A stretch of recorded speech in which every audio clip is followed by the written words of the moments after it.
अस्सलाम वालेकुम। इन 7 बातों का ध्यान रखकर आप खुद को स्ट्रेस से बचा सकते हैं।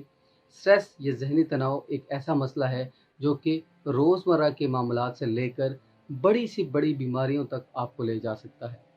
तो खुद को भी बचाइए स्ट्रेस से और दूसरों से भी मेरा पैगाम शेयर कीजिए ताकि बाकी लोग भी बच सकें। तो चलिए, वैसे तो तमाम पॉइंट्स को अगर आप ज़हन में रखेंगे तो आप स्ट्रेस रिड्यूस कर पाएँगे, लेकिन जो लास्ट वाला पॉइंट है वो बहुत इम्पोर्टेंट है और जब आप उस पर अमल करेंगे तो स्ट्रेस को या ज़हनी तनाव को ज़्यादा बेहतर तरीके से रिड्यूस कर पाएँगे। तो चलिए वीडियो स्टार्ट करते हैं।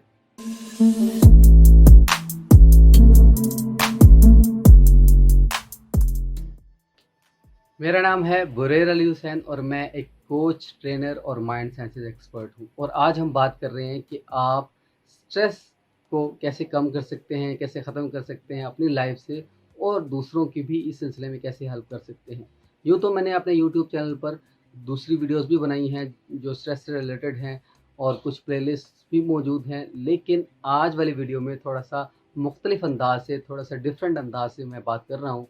और सबसे पहला पॉइंट ये है कि जब आप किसी की बात को, किसी की राय को अपने आप पर सादर कर लेते हैं और उसकी राय को इतना सीरियस ले लेते हैं कि आप परेशान होना शुरू हो जाते हैं, ये वो मुकाम होता है जब आप स्ट्रेस अपने आप के लिए क्रिएट कर रहे होते हैं। और दूसरी वो चीज़, यानी कि अगर आप किसी और के बारे में किसी और की राय सुन रहे हैं और वो शख्स या वो इंसान आपको बहुत अच्छा लगता है, तो तब भी आप परेशान हो जाते हैं। ये याद रखिए, जब भी कोई राय कायम करता है आपके लिए या आपके किसी चाहने वाले के लिए, तो वो 100% दुरुस्त नहीं हो सकती, क्योंकि वो अपने अंदाज से उस शख्स को देख रहा है या आपको देख रहा है और उसका एक अपना पर्सपेक्टिव है, उसका एक अपना नज़रिया है। तो वो गलत भी हो सकता है, वो सही भी हो सकता है, लेकिन 100% दुरुस्त नहीं हो सकता। किसी हद तक दुरुस्त भी हो तो आप उसे चेंज कर सकते हैं। तो ये याद रखिए कि किसी की राय को लेकर आपने परेशान नहीं होना। हाँ, ये हो सकता है कि अगर आपको वो राय दुरुस्त लगे तो आप अपने आप को दुरुस्त करने की कोशिश करें, ना कि परेशान। दूसरा पॉइंट ये कि अक्सर औक़ात हम अपने पास्ट में यानी कि माज़ी में रहना पसंद करते हैं, क्योंकि हमने माज़ी में अच्छा वक़्त गुज़ारा होता है या बाज़ दफ़ा अच्छा वक़्त नहीं भी गुज़ारा होता, तो हम माज़ी में रहना शुरू कर देते हैं, माज़ी के बारे में ज़्यादा सोचते हैं, जिसकी वजह से हम स्ट्रेस में चले जाते हैं। याद रखिए, आपने माज़ी में अच्छा वक़्त गुज़ारा है या बुरा वक़्त गुज़ारा है, दोनों सूरतों में अगर आप माज़ी के बारे में ज़्यादा सोचेंगे या माज़ी में रहना पसंद करेंगे, तो आप अपने लिए स्ट्रेस क्रिएट कर रहे हैं। साइकोलॉजिस्ट, न्यूरोसाइंटिस्ट और जितने भी माइंड साइंस एक्सपर्ट्स हैं, वो कहते हैं कि हाल में रहना, प्रेज़ेंट में रहना ही कामयाबी की अलामत है और कामयाब इंसान हमेशा हाल में यानी कि प्रेज़ेंट में रहते हैं। तो जब आप अपने इर्द-गिर्द माज़ी का जाल बिछा लेते हैं, हर चीज़ को माज़ी की नज़र से देखते हैं कि कुछ साल पहले तो ऐसे था, आज ऐसा क्यों नहीं है? कुछ अरसे पहले तो ऐसा होता था, आज ऐसा क्यों नहीं होता? तो आप अपने लिए खामख़ा स्ट्रेस क्रिएट कर रहे होते हैं, इसका कोई लेना-देना नहीं है, इसका कोई फ़ायदा नहीं है। वक़्त एक ऐसी चीज़ है जो कि हमेशा बदलता है और वक़्त एक सा नहीं रहता। जिस तरह कुछ लोग अपने माज़ी में रहकर अपने लिए स्ट्रेस या ज़हनी तनाव का बायस बनते हैं, इसी तरह बहुत सारे लोग ऐसे भी होते हैं जो कि फ्यूचर में रहकर, अपने मुस्तक़बिल में रहकर अपने लिए स्ट्रेस का बायस बनते हैं। इसकी छोटी-सी मिसाल ये है कि अक्सर हम कहते हैं कि ख़याली पुलाव बना रहा है, फ़लाँ बंदा ख़याली पुलाव बना रहा है। उसका मतलब ये होता है कि वो इंसान बग़ैर प्लानिंग के, बग़ैर किसी तगो-दो के, बग़ैर प्रिपरेशन के अपने आने वाले कल को बहुत खूबसूरत देख रहा होता है और उसको ये नहीं मालूम उसने कब कि उसने प्लानिंग भी करनी है, उसने तैयारी भी करनी है अपने फ्यूचर के लिए और इसी वजह से ऐसे लोग नाकाम हो जाते हैं, फिर वो स्ट्रेस का शिकार हो जाते हैं। तो हमेशा ये याद रखिए कि फ्यूचर के बारे में ज़रूर सोचिए, अपने आने वाले कल के बारे में ज़रूर सोचिए, लेकिन उससे पहले प्लानिंग या प्रिपरेशन ज़रूर कर लीजिए। और इसका एक आसान सा तरीका ये है कि जब हम विजुअलाइज़ेशन एक्सरसाइज करते हैं, जब हम लॉ ऑफ अट्रैक्शन में या माइंड साइंस के किसी भी रूल को डिस्कस करते हुए जब हम विजुअलाइज़ेशन का एक चैप्टर पढ़ा रहे होते हैं, तो उसमें ये बताया जाता है कि आपने विजुअलाइज़ तो करना है, लेकिन उसके साथ-साथ आपने एक्शन को नहीं भूलना। और एक्शन का मकसद ये है कि आपने उस विजुअल को हासिल करने के लिए, उस मकसद को हासिल करने के लिए आपने अभी से मेहनत करनी है, उसके लिए तैयारी करनी है, या प्लान बनाना है, या कोई ना कोई एक्शन ज़रूर करना है। एक और तरह के लोग जो कि अपने लिए ज़हनी तनाव का बायस बनते हैं, वो लोग जो दूसरों को जज कर रहे होते हैं अपनी नज़र से।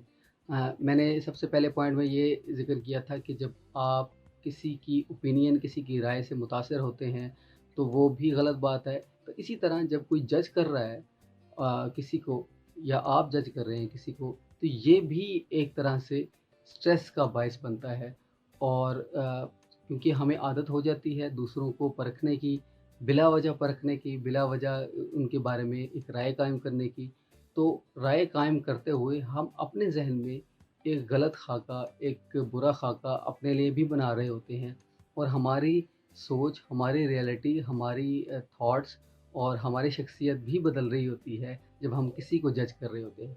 तो यही ध्यान रखिए कि जब आप किसी के बारे में जो कोई कुछ कह रहे हैं, तो वो तमाम बातें, वो तमाम थॉट्स, वो तमाम बुरी बातें आपके जहन से निकल रही हैं, जिसका बरह रास्त आपके ज़हन पर और आपकी शख्सियत पर भी असर हो सकता है। अभी मैंने फ्यूचर की बात की, तो इससे जुड़ा हुआ एक और पॉइंट है, वो ये कि जब हम आज का काम कल पर डाल देते हैं, तब भी हम अपने साथ ज़्यादती करते हैं। हम अपने लिए बहुत सारा स्ट्रेस क्रिएट कर रहे होते हैं। इसके लिए मैंने एक और वीडियो भी बनाई थी जिसमें मैंने गोल्स का ज़िक्र किया। तो गोल्स जब हम बनाते हैं, जब हम शॉर्ट टर्म गोल्स बनाते हैं, यानी लॉन्ग टर्म अचीवमेंट को हासिल करने के लिए, या लॉन्ग टर्म टारगेट को हासिल करने के लिए जब हम शॉर्ट टर्म गोल्स बनाते हैं, तो उस वक्त भी हम अपना काम आसान कर रहे होते हैं। लेकिन जब हम शॉर्ट टर्म गोल्स को टाल देते हैं, चलो यार कल कर लेंगे, इसको परसों कंप्लीट कर लेंगे, तब भी हम अपने लिए स्ट्रेस क्रिएट कर रहे होते हैं, और इस तरह से हम अपने गोल को, अपने टारगेट को अचीव नहीं कर पाते। और ये भी एक बहुत बड़ी वजह है कि जब कोई भी इंसान, मेरे जैसा इंसान या कोई भी इंसान नाकाम हो जाता है अपने मकसद। जब हम पास्ट में रह रहे होते हैं, अपने माजी में रह रहे होते हैं, या मुस्तकबिल में रह रहे होते हैं, तो तब हम सबसे बड़ी गलती ये करते हैं कि अपनी रियलिटी को, अपनी मौजूदा हालत को भूल जाते हैं। अक्सर औक़ात ऐसा होता है कि हम बड़े बड़े ख्वाब तो बना लेते हैं, लेकिन जो अब गुज़र रहा है, जो प्रेज़ेंट में हो रहा है, उससे लड़ने का क्या तरीका है, उसको एक्सेप्ट करना है, और उसके बाद ही आपने आगे बढ़ना है। तो ये चीज़ हम भूल जाते हैं। जब भी आप अपने हाल को एक्सेप्ट करते हैं, ठीक है, अभी जो आप जैसे भी हैं वो हैं, अब आगे बढ़ने के लिए आपने प्लानिंग करनी है, या आपने जो पीछे हो गया पास्ट उसको भुला देना है। ये एक्सरसाइज करना भी बहुत ज़रूरी है, और इसके लिए आपको जो चीज़ चाहिए होती है वो चाहिए होती है माइंडफुलनेस। माइंडफुलनेस के ज़रिए आप अपनी रियलिटी को, अपने प्रेजेंट मोमेंट को, अपने आप को ज़्यादा बेहतर तरीके से पहचान सकते हैं, और एक्सेप्ट कर सकते हैं। ठीक है, कुछ गलत हो गया है, कुछ बुरा हो गया, तो ठीक है, कोई मसला नहीं, उसको रिपेयर किया जा सकता है, नया बनाया जा सकता है, कुछ अच्छा किया जा सकता है। तो उसके लिए प्लानिंग होती है, उसके लिए तैयारी होती है अगले आने वाले कल के लिए। तो रियलिटी के लिए अपनी रियलिटी को मत भूलिए, अपनी रियलिटी से मत लड़िए। अगर आप इन तमाम पॉइंट्स को जो मैंने पहले बताए उन पर अमल करेंगे, और उसके साथ साथ इस लास्ट पॉइंट पर भी अमल करेंगे, तो आप बड़ी आसानी से, बड़ी तेज़ी के साथ स्ट्रेस को रिड्यूस कर लेंगे, और अपनी ज़िंदगी से ज़हनी तनाव को ख़त्म कर लेंगे। और वो है मेडिटेशन। क्योंकि मैं मेडिटेशन और माइंडफुलनेस ट्रेनर भी हूँ, तो मैं हमेशा इस बात पर ज़ोर देता हूँ कि जब हम मेडिटेशन का सहारा लेते हैं, तो इससे हमें बड़ी मदद मिलती है बहुत सारे मामलात को सुलझाने में, अपने स्ट्रेस को रिड्यूस करने में, प्रॉब्लम सॉल्व करने में, नए नए आइडियाज़ को अपने जहन में लेके आने में। इस तरह की बहुत सारी चीज़ें हम कर सकते हैं और कर लेते हैं थ्रू मेडिटेशन। लेकिन ये आपको सीखना होता है, और ये कोई एक दिन का अमल नहीं है, कुछ टाइम लगता है, वक्त लगता है। मुझे भी काफ़ी वक्त लगा इसको सीखने में। तो मेडिटेशन ज़रूर कीजिए, और मेडिटेशन जब भी कीजिए किसी एक्सपर्ट से उसके बारे में ज़रूर पूछिए कि क्या मेडिटेशन मुझे करनी चाहिए, क्योंकि हर इंसान मेडिटेशन उतनी अच्छी नहीं कर पाता, क्योंकि हर इंसान नया होता है और उसको समझने में वक्त लगता है। तो ये एक प्रोसेस है, इससे हर किसी को गुजरना होता है। तो कैसी लगी आपको आज की वीडियो? مجھے امید ہے آپ کو یہ ویڈیو اچھی لگی ہوگی، اور مجھے فیڈ بیک ضرور دیجیے گا کامنٹ سیکشن میں، اور میری ویڈیو ہے وہ دوسروں سے بھی شیئر کر سکتے ہیں۔ اگلی کسی اچھی ویڈیو تک کے لیے مجھے اجازت دیجیے۔ اللہ حافظ۔